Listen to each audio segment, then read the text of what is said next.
If you feel like you should be further ahead by now, you're training, maybe showing up 3 to 4 times a week, you're not being lazy but something feels off and progress isn't moving at the pace you expected, look, if you're honest, you're probably starting to question, is this the program, is it my genetics, maybe I'm just not meant for this. Here's what I've seen after over 15 years of coaching men through this exact phase. The issue usually isn't effort, it's the way you have been taught to think about progress. And there are 7 mindset traps that quietly slow your results, even if you're doing the work. And if you don't correct them, you can train for years and still be frustrated with the lack of results that you're getting. So let's break them down and correct this. If you've ever looked in the mirror and thought, I should be looking better than this by now, this is where the problem starts. Most people fall into the trap of only tracking one point of progress. Typically, that's the end outcome, whether that's the weight on the scales, how you look in the mirror, and more importantly, the final look. And when that doesn't move fast enough, that little voice starts to creep in. I'm not progressing. What's the point? I need to change something, or maybe I should just stop. Here's what most people don't understand. For a trained male, realistic muscle gain is roughly 0.25 to 0.5 kilograms per month. And sustainable fat loss is around 0.5 to 1% of body weight per week. That means visible change is going to be typically slow. So if your aesthetics and how you look is your only measurement of progress, you're always going to feel behind, even when you're likely improving. Meanwhile, your strength is probably getting better. Maybe your measurements are changing. Maybe your mood is improving. Maybe your behaviors and habits that haven't been serving you for such a long time are actually starting to change.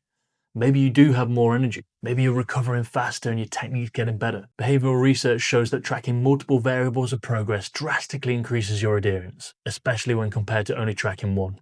Look, if your brain doesn't see progress, it's going to reduce your effort. Eventually, you'll become distracted, demotivated, and likely fall off track. And look, if your only measurement of progress is the exact end outcome, or lack of, you're going to miss that key evidence that keeps you consistent. And consistency is key when it comes to achieving any result in life. So if consistency drops, your frustration is going to rise. So it's so important that you start to pick 3 to 5 measurements of progress to keep your motivation high, your consistency on point, and your levels of satisfaction sustainable. So you can adhere to the plan and show up for a long enough period of time to actually achieve the results you desire. And that's where the second mistake comes in. You're zoomed in too close. If one bad week makes you question everything, this one is definitely for you. Let's say you get ill, you miss a few days, you have a rough week. Then that thought appears. I've lost everything. I'm nowhere near as strong as I was. I've lost my muscle. Put on body fat. You probably haven't. You've just lost short-term momentum, and that's very different. What you've got to do is zoom out. Look at any long-term investment chart, for example. There's going to be dips, there's going to be pullback, corrections, but the overall trajectory is trending upwards. It works the same way. Even research on detraining shows that you don't even lose any meaningful muscle in the space of 2 weeks without training. Your firing patterns may dip a little bit. You might look a little flatter. The actual regression is likely far smaller than your emotions suggest. When you're treating those small dips as total failure, you're going to create unnecessary restarts in your mind. And restarting repeatedly is far more damaging than one-off week. Remember, short-term volatility doesn't equal long-term regression. So remember, you've got to zoom out. You might be in a dip right now, but that dip is likely still higher than your previous all-time high. And as long as you're on that upward trajectory, that's all that matters. Because training isn't just for a short period of time, it's a way of life.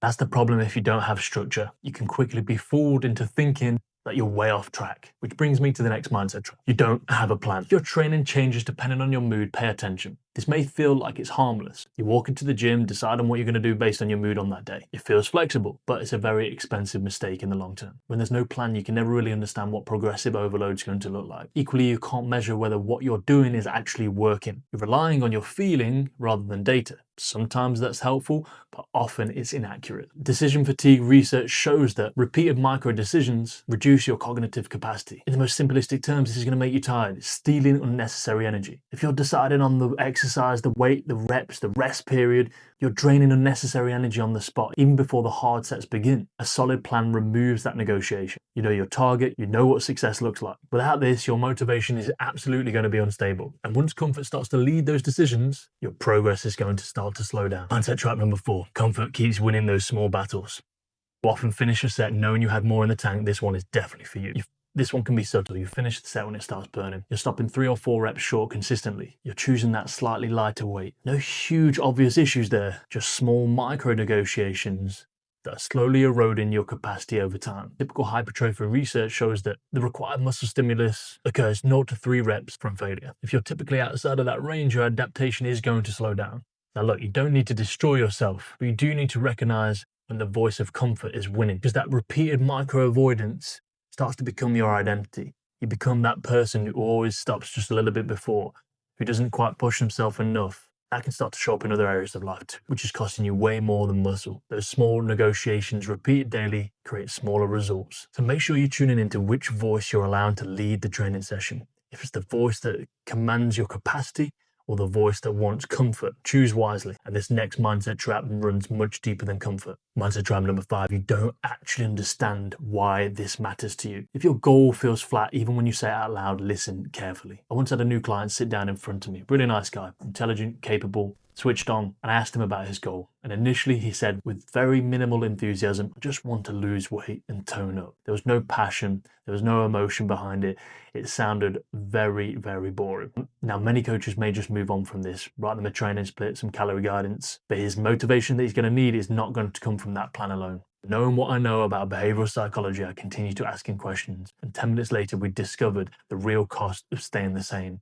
I wanted to understand why it actually mattered to him, and eventually his posture had changed, his energy had shifted. What started as I just want to lose weight and tone up turned into I want to make my kids proud, and that was different.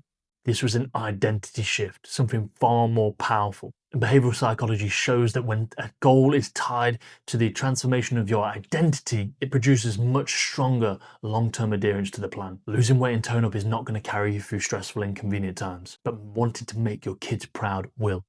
Life gets heavy, busy weeks, poor sleep, high stress.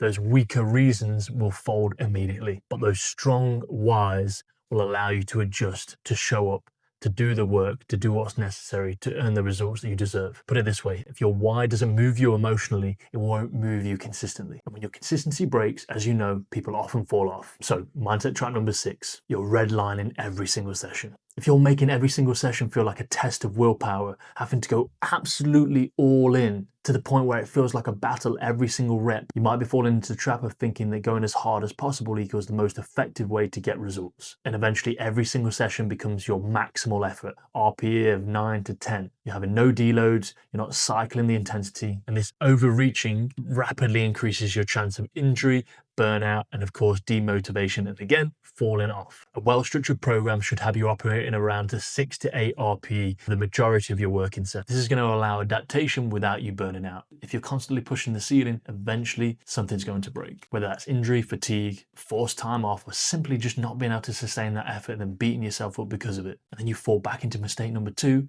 thinking you lost everything. Intensity without a strategy is going to lead to you being interrupted, and then interruption restarts the cycle all over again. And look, there's one final layer that most people underestimate. Mindset trap number 7, you're trying to do it all alone. If no one else is involved in your training journey, this one likely applies to you. And here's the thing, if no one knows when you've showed up, it's very easy not to when you don't feel like it.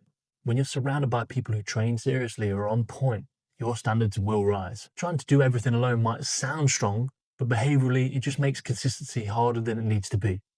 Discipline will improve when your standards are shared with a group of like-minded individuals, and consistency becomes a whole lot easier when you're not the only one holding yourself accountable. So look, before you overhaul your program, before you blame your genetics, before you fall into one of those traps once again and have to start all over again, start to audit your thinking. Are you measuring properly? Do you have multiple variables of progress? Are you occasionally zooming out to see that you're actually on the upward trajectory despite occasional setbacks, which are ultimately inevitable because it's a lifestyle, not a short journey?